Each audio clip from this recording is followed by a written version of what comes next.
It is nighttime. I am sad, but I finished my first Booker book. Let's talk about it.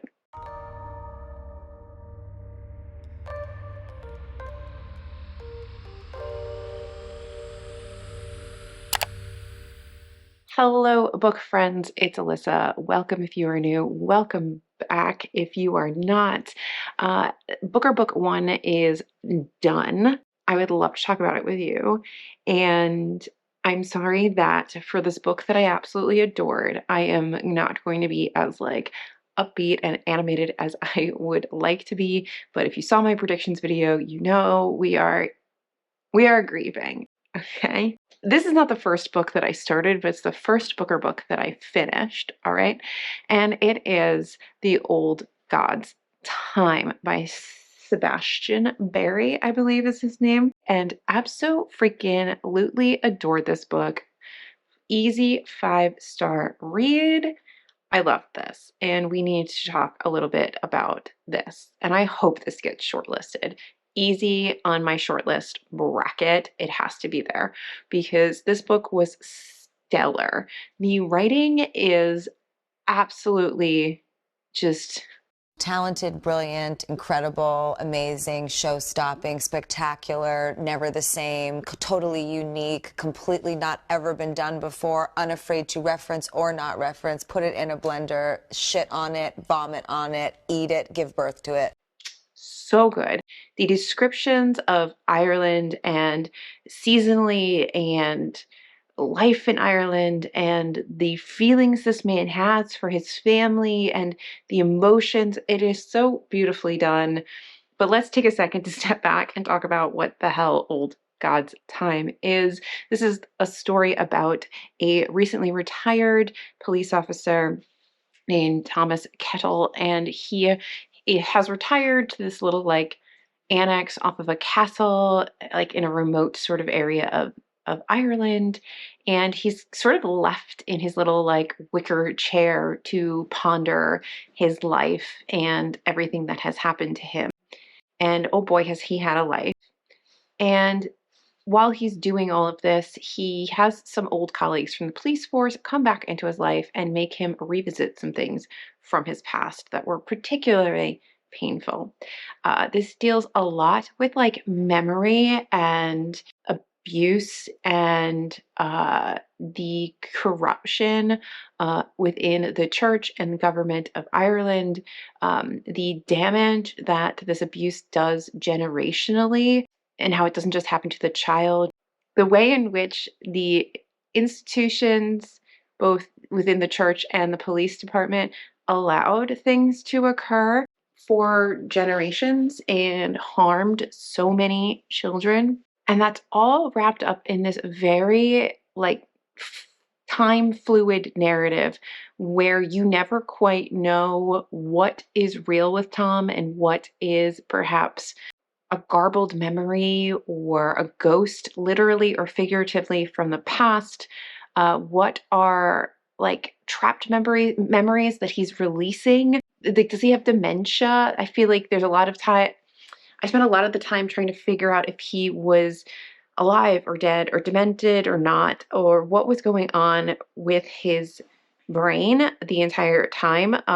It definitely reads as somebody reflecting on all of their past loves, losses, hurts, and wanting to understand why these things happen, wanting justice for some things, and finding out that maybe there is no justice.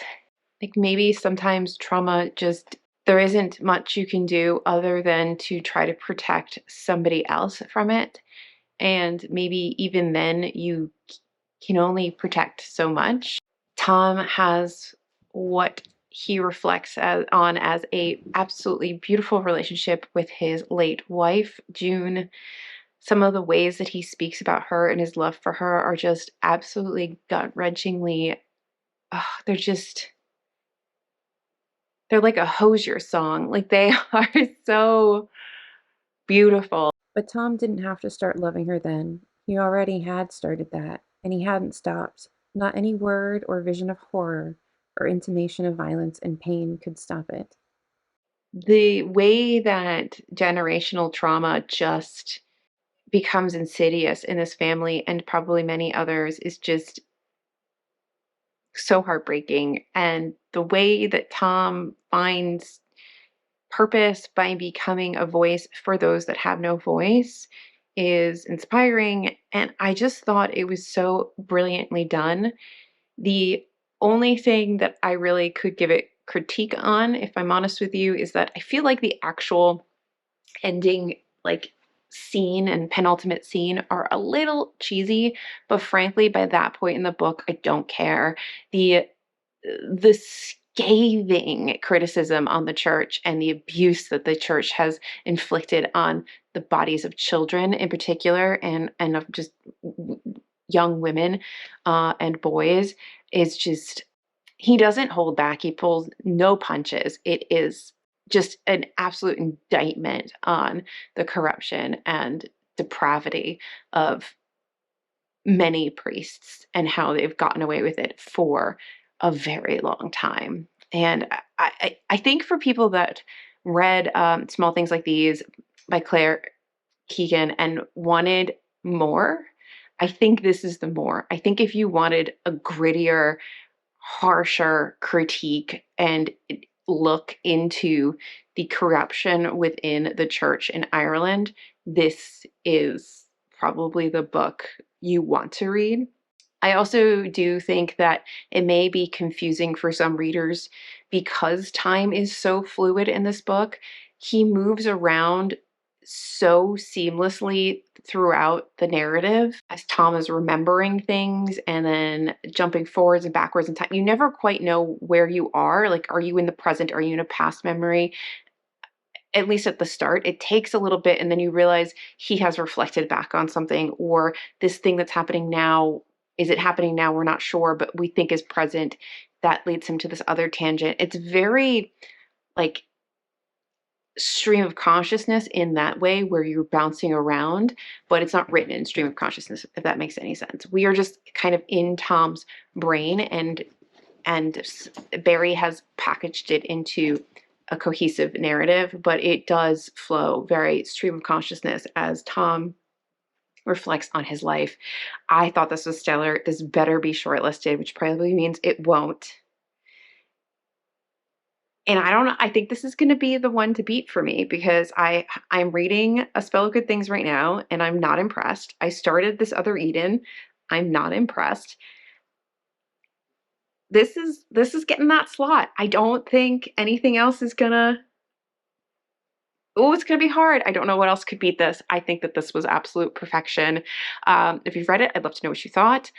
Hopefully these reviews will get better as I stop being sad. But at least I didn't cry through this one, so that's good. And yeah, please read this. It is so beautiful. I think the best description of this that I can give it is, this book is a Hozier song